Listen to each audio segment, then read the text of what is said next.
Greetings and good Wednesday morning, this 8th of November 2023, still the third decade of the 21st century.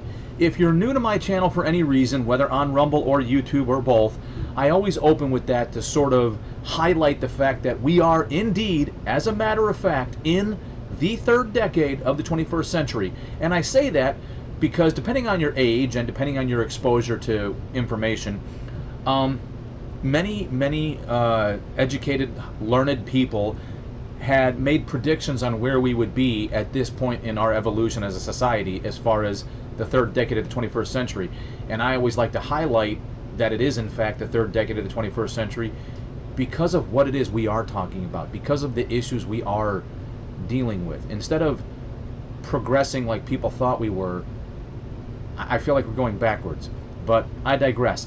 If you're not new to my channel, the whopping 2 of you on YouTube and the handful of you on Rumble that don't respond, but that's cool, I have been busy. And it's so funny that when you reach a certain age, time goes by at a speed that seems almost incalculable until you actually sit down and look at a calendar and realize, holy crap, it's been how long? So, fun fact, I live here in coastal North Carolina, literally not far from the coast. I can't see the beach from my house, but I can feel the effects. 2-ish months ago, we had Hurricane Idalia that I think was downgraded to a tropical storm by the time it hit us. And I say that because we've lived here for about 7 years now, and we've had numerous storms and or hurricanes, and we've somehow managed to survive rather unscathed. But Idalia, of all things, I guess said, hold my beer, and lo and behold, we had some damage and whatnot that we've had to react and respond to. And then, of course, an opportunity presented itself that we had to jump on. So since then, I've been working on all of that, and it seems like every time I want to set aside time to clean up my shop and reorganize my shop and dedicate some time to my cosplay endeavor. I know, like I'm all over the place, right? Something else pops up. I mean, I got a child in college now. I got another child trying to get into driver's ed. Yeah, I'm getting to be that old. So it's just funny how the time gets away from you. And on another note, completely selfish, possibly even lazy, Microsoft did an update, and the extremely belligerently simple video editing software that was embedded with Microsoft Windows has been replaced by something called Clipchamp. Now, Clipchamp is a bit more complex than the software I was using. It's not that I can't learn it, it's just that it's one or the other. Either I take time to get other things done, other chores that are a bit more pressing, or I make a video, or I learn how to use Clipchamp and I don't make a video. Essentially, if you're not familiar, Clipchamp will basically allow you to break it down second by second to include millisecond. So if you want to edit anything out, if you know there's a specific spot where you were like stuttering or brain freezing, you can actually cut that out. So that's kind of the way that it manages time is unique. But it stripped away some of the more simple applications that I took advantage of, like the text intro that I would use, or the insertion of my little memes at the end. I think I can still upload the memes, but I have to reset the time for those memes. It's a bit more complicated, where I would make the videos, and in a matter of minutes I would use this editing software to have the videos published so that I could finish getting cleaned up and go to work. Now I have to make these videos, and then, like, I guess like most everybody else, maybe even days later I'll get them posted. I may end up just posting this video raw, no intro, no memes on the back end, just pure raw video footage, unedited. So that's kind of where I'm at. If it sounds like an excuse, I'm not going to tell anybody no, it's not. You know, you're free and clear to receive, process, and interpret information however you want. I just don't necessarily find the desire or the need to spend a lot of time figuring out how to edit this stuff, when all I'm trying to do is put my thoughts and feelings out there on the interwebs to hopefully inspire others to want to communicate, especially if it's with somebody they potentially disagree with. On that note, I won't go into all of my thoughts, feelings, and opinions on everything other than to say I won't deny that I have my own personal bias on any number of topics based on the sum total of my experiences, which are the culmination of the sum total of my decisions, good, bad, or indifferent. So yeah, I mean, I have my biases. I would not even go as far as to deny the fact that I potentially have confirmation bias based on how I think and feel about any number of topics. But what I will say is, since I'm aware of the concept and I'm aware of the idea of confirmation bias, I try to the best of my ability to look at things as objectively as possible, while at the same time not denying the fact that I am who I am and I have confirmation bias. So now that I've verbally vomited all of that, what's new and what's going on? Well, another problem I run into, and I don't know if anybody else feels the same way, like if you've thought about trying this yourself and it's like, okay, I have an idea, and then new information comes in and it's like the shiny squirrel. It's like, all right, I'm super focused, I'm going to do this. Squirrel. That's happened to me an awful lot. I'll put on podcasts in the background and I'll listen to information as I'm working or doing something, and next thing you know, the ideas just, pile on top of each other, and I can't remember what my original idea or concept was. That's been frustrating, and I think that's just natural human behavior. So I've been trying really hard to narrow it down based on a lot of the information I've absorbed recently. But one thing I love to do is, if anybody takes the time to comment or respond, I like to read your comments out loud and respond in kind, even if they're on somebody else's feed. So the other day, Steven Crowder had posted something with regards to the ongoing conflict in Israel, and I made the simple comment that the Palestinians elected Hamas as like their governing body, their political body. If not Hamas, then Hezbollah. I think Hamas. I apologize if I don't have it in front of me. Like I said, I'm trying to do this raw without creating too many operational pauses. So therefore, if you elect this political body to represent you, and this political body, albeit, say, labeled by some as a terrorist organization, have an operating methodology that may be opposed by the majority of the world, whatever the case may be, the point I was trying to make is, if the Palestinians elected Hamas to represent them in all shapes, in every way, shape, or form, if Hamas initiated this conflict with Israel, then essentially the people elected Hamas to make decisions for them. And Tim Pool made a great point on one of his recent shows with another guest, that it really doesn't matter, historically speaking, how far back you want to go, if you're just trying to condone the behavior of one side over the other and it doesn't lead to a solution. It doesn't matter if the Jewish people, all right, whether you define that as a group of people based on faith or as a group of people based on nationality, it doesn't matter if they lived there first, or if the Palestinians, whether that's a faith-based organization or some other ethnic group of people, lived there first. If it's not going to solve the problem over who was there first and who deserves to live there, then it doesn't matter the historical references, and that much I agree with. The other thing I also agree with, if you're sitting there minding your own business and you've always had to constantly react and respond to the horrific nature of another group of people who feel equally eligible or equally, what's the word I'm looking for, allowed to do what they're doing, and it's constantly a tit for tat,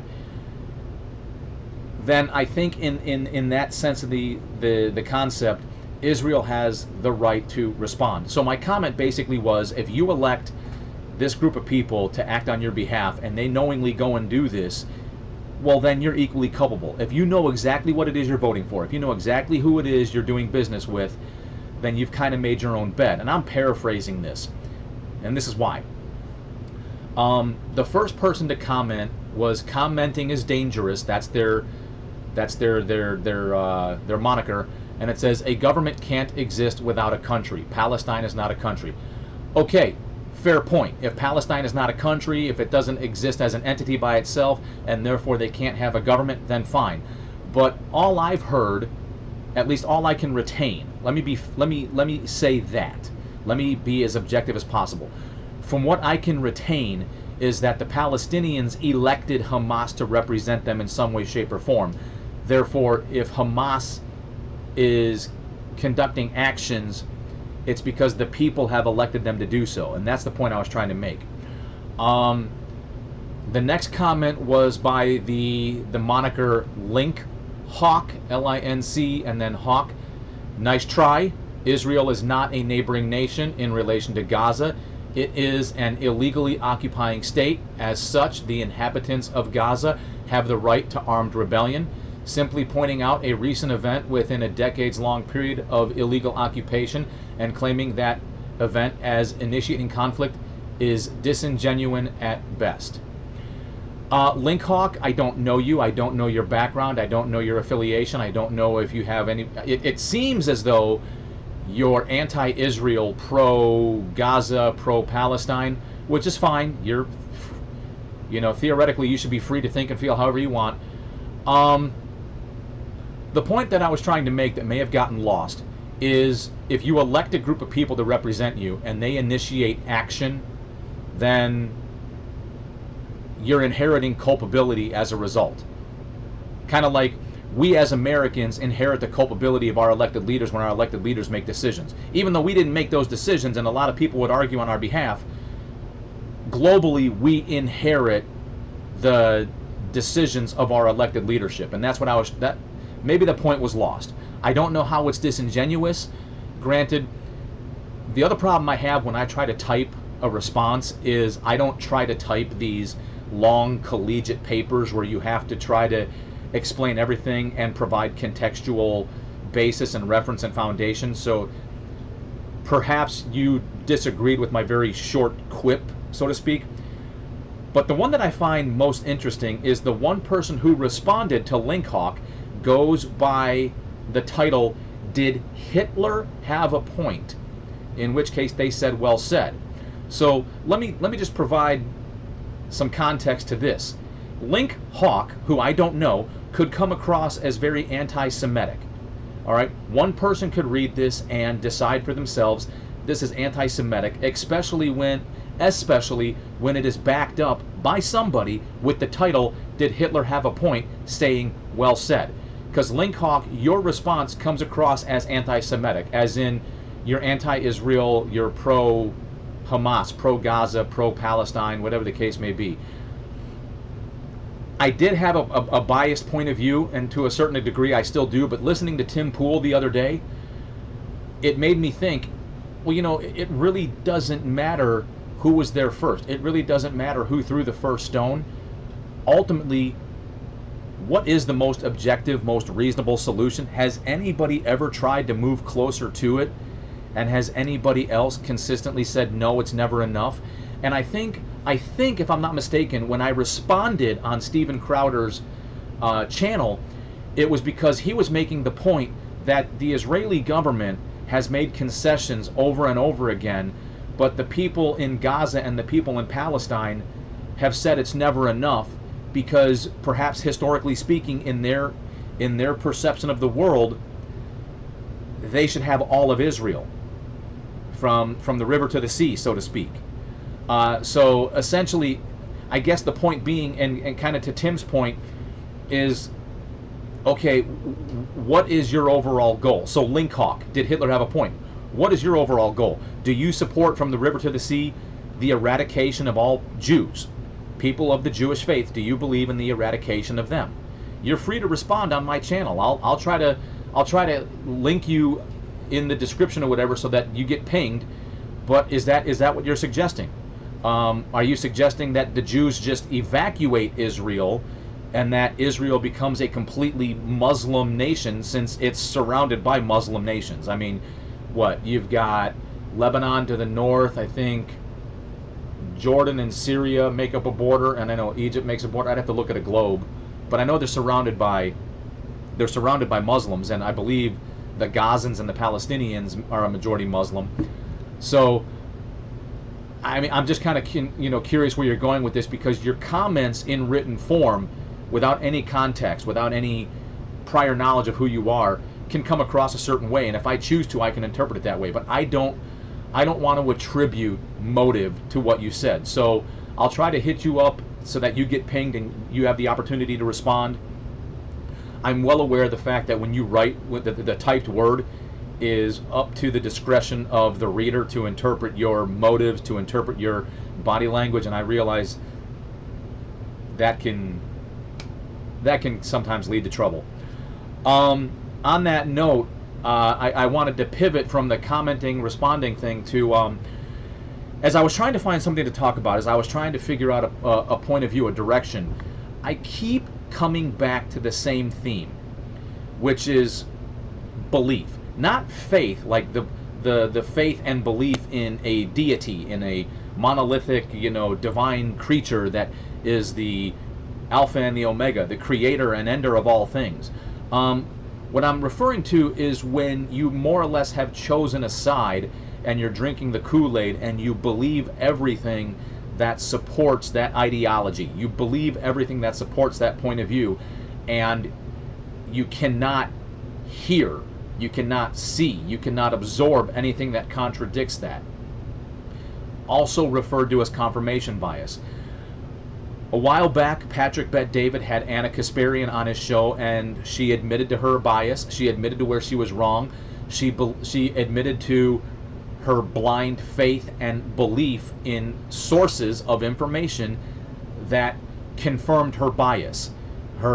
She admitted to her bias not allowing her to see the forest through the trees, not to see fact versus fiction. And I thought that was amazing. And then I could listen to Rogan. I don't, for some reason, now that he's on Spotify. I don't know why. But I've been listening to a lot of Tim Pool lately. And I still listen to Trump. And I've been listening to a lot of Patrick Bet-David. And one thing that keeps coming up is fairness and equality. So essentially, if you want to strip it down, and I'm paraphrasing, I'm sure some of you that are more scholarly, trust me, I've got 3 degrees, I can get as scholarly as you want, but I really don't want to try to go down that road for now. To kind of strip it down to the most simplest form, in our country alone, in America, we have the conservatives represented by the Republican Party, and we have the liberals represented by the Democratic Party. Whether or not the Democratic Party and the Republican Party are accurately representing conservatives or liberals, or whether liberals would agree that no, we're traditional liberals, you're far left, or if traditional conservatives, whatever that means, are like, oh no, you're far right, or you're not right enough. I'm somewhere in the middle. I'm somewhere in the purple. I believe there's values from the conservative side, and I believe there's values from the liberal side. I'd probably be considered somewhere more traditional liberal. But that being said, there's been a lot of discussion over and over again about things being applied fairly and equally. Specifically, one that comes to mind is when you look at former President Trump and current President Biden, and how they're being treated by the media, how they're being treated by the justice system, how the Bidens are being treated with kid gloves, like, oh, it's not really that bad, there's a lot of nuance and things we don't understand. But then equally and opposite, instead of the same logic being applied to Trump, nope, it's all bad, he's the Antichrist, he's the second coming of Hitler, everything is wrong, everything is illegal, and, well, quite frankly, we just don't like him, so everything we're doing is fair. Everything we're doing is legit, everything is applied equally, it's the same standard, and the scale's in balance. And these people I listen to, and that I tend to agree with, are saying no. The scale is vastly out of balance, things are not being applied equally, and basically you have the weaponization of a justice system against Trump. And one of the topics that's been brought up over and over again, I think it's in Colorado, there's a judge presiding over a case pertaining to former President Trump, where essentially she's guilty and she's culpable of bias or something. She supported a campaign. I'm paraphrasing the hell out of this, and I'm doing a horrible job, but she essentially provided funds and supported a Democratic candidate or whatever, where apparently there's enough legitimate information to suggest that she needs to recuse herself from presiding over this. And there's been nothing but, and again, I got to admit to this, you either have right-leaning reporting or left-leaning reporting. You don't have a whole lot of down the middle reporting, and a lot of people that try to say that they're down the middle have their own bias. I think Tim Pool tries to get as close to the middle as possible, and I think Patrick Bet-David and Joe Rogan try to get as close to the middle as possible, while others, like Steven Crowder, fully admits to having bias. So sorry about all that. It would appear as though there's a lot of reporting, perhaps from right-leaning sources, that suggest that there is a lot of bias on behalf of these judges, where they're using their bias to influence how they interpret the law, how they interpret the Constitution, so on and so forth. And that apparently, unbeknownst to me, judges are free and clear to have their own political thoughts and opinions, and they're free and clear to allow those political thoughts and opinions to influence how they adjudicate the law. And because Trump is so popular to dislike on one side of the spectrum, it's being highlighted that these judges are beyond bias. Like, you know, like, it's one thing when it's not so obvious and it's subtle and you really, really have to look, and it's another thing when it's like, it's right there, it's in plain sight. It's like, is it really? Is it really? You can see it right there. Can I really see it? You say it's over there, but can I really see it? So, I mean, in that concept, I have to agree with, like, Tim Pool and Patrick Bet-David and even Steven Crowder and a handful of others, that things are not being applied equally, and I can't help but wonder if it's because of this concept of belief. When you have committed to something so strongly that you cannot remain objective, and whether or not people can see clear enough that I am not objective, I am biased, I am not. And if you have a job that requires you to be objective, whether or not you're doing your job to your fullest. So I'm going to end with that. I think that's a good stopping point, because if I keep going, I'm going to exceed 25 minutes. And if you're anything like me, trying to listen to some angry ginger drone on and on and on for over 25 minutes can be a bit hard. So the rules remain the same, which I guess you could say there are no rules really. I don't really care about the likes. I don't care about the subscriptions or the rumbles or whatever the case may be. I'm just trying to increase conversation. I'm just trying to encourage people to comment where you might not otherwise feel like commenting, where, you know, if you constantly comment on these other popular people but they never respond back, I will do my level best, because I'm not as popular where I cannot afford the time to read, respond, and react to your comments. So I'm just trying to encourage dialogue, even if we disagree, because I think it's important to have these conversations and realize within each other, we may disagree, but are we really demons? We may disagree, but are we really less than human? Can we disagree and still recognize, hey, you're a person. You're actually a decent person. You know, you just go about your life, you mind your own business, you pay your taxes, you vote, you're a good person. Do I really need to demonize you? And that's kind of where I'm coming from with all this. So that's why it's open. I'm not in it for monetization. I'm not in it to try to get to 1,000 million, whatever the hell it is, so I become monetized. I'm just trying to create conversation. So if you leave a comment, I promise I will read, react, and respond to it. And if you do, I appreciate it. You're awesome. Please stay safe out there.